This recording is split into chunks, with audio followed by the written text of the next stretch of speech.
Hey, howdy, happy day. Sad and bad news. Sad news is the Prime Minister of Canada, I refer to him as the Prime Mistake, he and his wife have just separated after 18 years of marriage. That's sad. It's always sad to see a home break up, particularly when there's children involved. The bad news is the Prime Mistake could now become, soon, with all this transitioning going on, he's got to transition to a new life, he could become the Prime Mistake. Hey, just sharing with you all, don't you know? Now, liberals, they attack mothers. They attack them all of the time, right? How dare you raise your child that way? You have to raise your child like I say. And they come up with all of this crazy stuff to sexualize the children. They do so many bad things. And then they come along and say, now we're going to give you daycare for free and this and that. We're going to raise your children. That's a Hitler kind of thing. But moms now are pushing back. They're pushing back. The liberals have said, but hey, don't push back. We've always had your vote. You've always had our back. It's because of you, suburban mums, that we're in power. That's kind of true stuff. And all of a sudden the mums are saying, whoa, this is like the beer stuff that's going on in the country.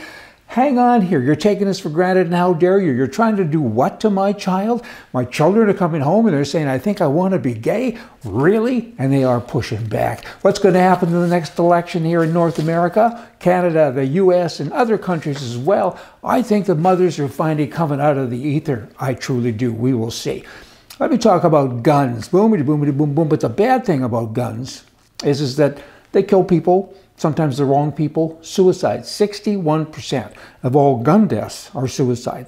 30-some-odd%, the remaining balance, is homicide. So this is terrible. This is tragic.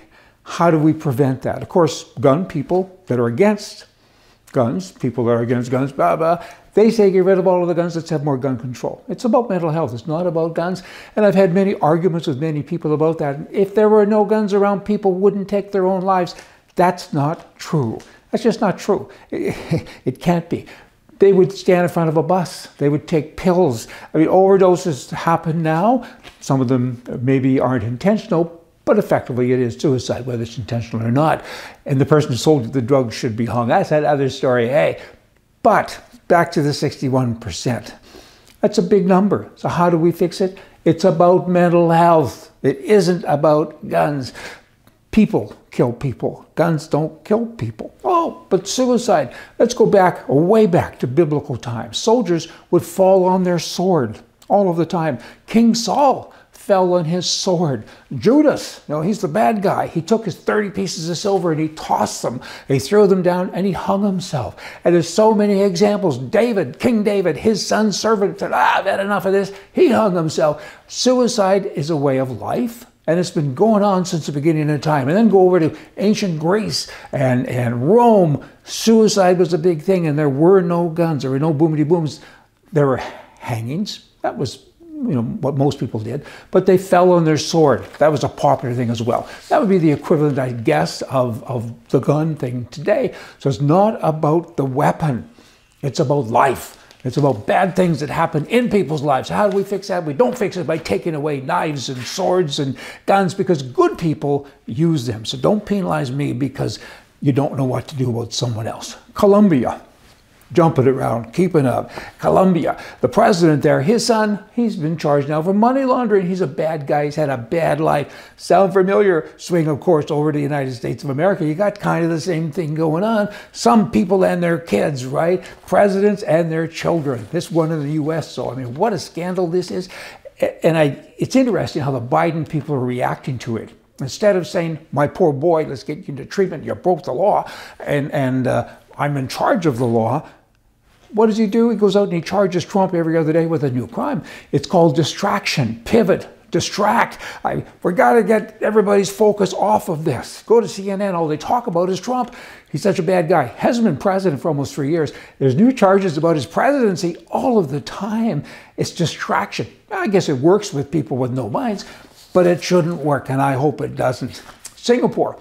This works. One person a month on average in the last year has been executed by hanging because they deal in drugs. You're not supposed to be a drug dealer. Hanging, and you get charged, and a couple of years later you get hung. This is good. How many people deal drugs in Singapore? Not many. It's a dangerous profession, dangerous job. Not many. They should bring that into America. Instead here, it's catch and release. It's a great job. And if you get caught, the government pays for your lawyer and everything else. Catch and release is a bad thing. You're wrecking people's lives. It's murder. When you're selling heroin and fentanyl and any other kind of drug, it's premeditated harm for sure. A premeditated murder kind of. Hey, I got the last thing here for you today. The animal kingdom. The difference between humans and animals is that animals would never ever allow the dumbest of the herd to lead them. Had to say that one slow and even read it. Think about it. Have you got it? Look around. Look at our leaders. About as sharp as marbles. Not the sharpest knife in the drawer. The dumbest, maybe. Hey, the animal kingdom. Y'all come back. See ya.